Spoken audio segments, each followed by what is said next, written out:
subscribe. That's going to be the red R towards the bottom right. Leave us some comments. Let us know what other videos you guys want to see. In this video, we're going to be doing DTF on a Ri1000X. All right, so let's go ahead and get started. First thing we're going to do, we're going to get our graphic here. We're going to place it in the top left corner.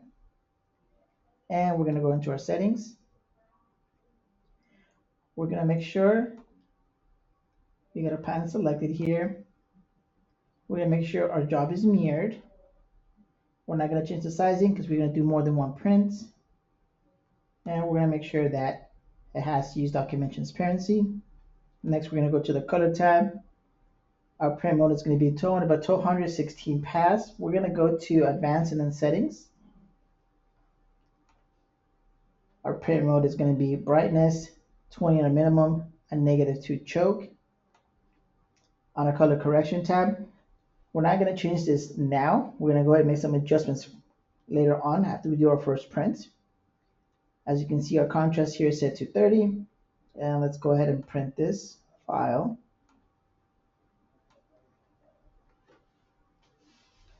Okay, so while that is printing, some more tips here. My table is set to 0. You want to have that as close to the print as possible. When doing DTF, you do want to try multiple films. Different films will react differently to settings. So try a couple of films. If you guys want some suggestions on what film to use, you guys can always contact Rico.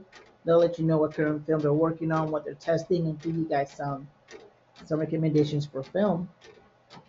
Another thing that keep in mind that these machines are designed to do DTG. DTF was something that was added on later, and it was mostly settings changes just to allow customers to do DTF as that was becoming popular at the time. Some of the things you want to keep in mind also when printing DTF, you want to go ahead and try to keep away from light colors like light blues, magentas, pinks. You'll start seeing what I like to call little cat scratches on the film. There is a workaround on that. I'll show you guys that on our next video. That's going to be part 2. For this video, I'm going to show you guys how to correct the white and the black ink. Whenever you do a print and the white starts to like drip down, and if you see the black mixing with the white, I'm going to show you guys in this video how to correct that. So the machine overall can do DTF. It does have some limitations. Again, like I mentioned, you want to try to stay away from light blues, the magentas. There is a workaround for that, and I'll show you guys that on my next video. For today, we're only going to be working with correcting the black and white. So for DTF, I like to do images like the one you see on my screen, where there is color, but it's not a large area of color. You want to try to stay away from large areas of color like large lettering, large blocks of color. If you already do that, try to stay in with like deep colors, a little darker colors, so that way you don't see a lot of what I like to call little cat scratches on it. And then some films will make those more than others. So you do gotta test a couple of films, see what works best for you and in your environment. Alright, so there's our image. As you can see, there's a lot of white on there. If I grab this and I move it, you can see how all that ink starting to run. Okay, so what we're going to do, we're going to go ahead and we're going to correct the white and the black. Once again, we're going to come to our file. We're going to go to color, advanced settings, and we're going to drop our black channel here. I'm going to go from 100. I'm going to go to about 60. On my white, I'm going to go from 100 to about 65.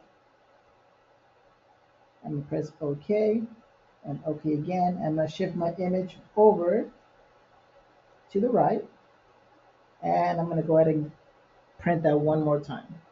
Okay. Go ahead and print that one. Once again, guys, in the comments below, I'll leave information on how to contact Rico in case you guys want to get some recommendations on what film, what powder to use, maybe some startup settings.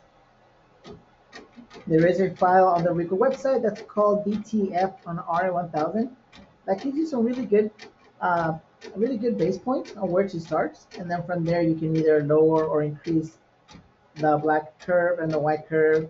You could add and reduce contrast to get more color out of it. So you guys go into the Rico website. There is a CSCX file for DTF, and in my other videos, you guys seen the video for CSCX. I show you guys on there how to create one, also how to load one. So make sure you guys go into the Rico website, download that CSCX file. I'll go ahead and leave a link in the comments below on where to get that file, because that's going to be a good starting point.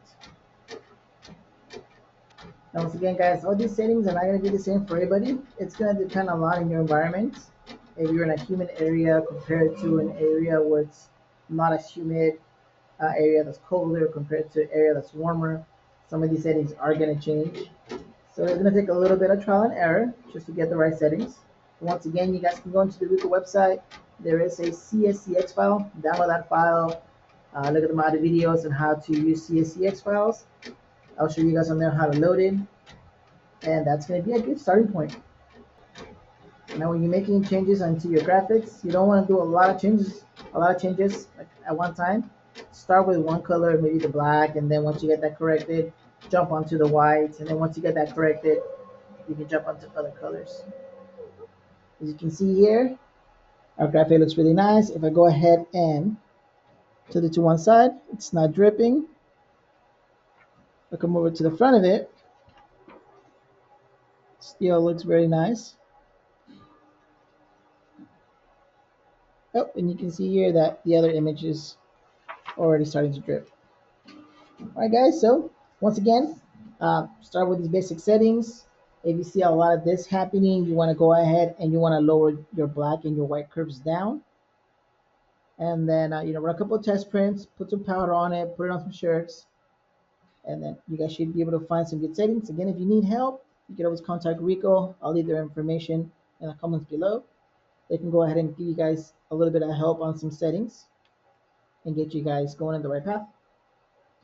Thank you everybody for joining us. Don't forget to subscribe. Again, that's going to be the little R towards the bottom right of the screen.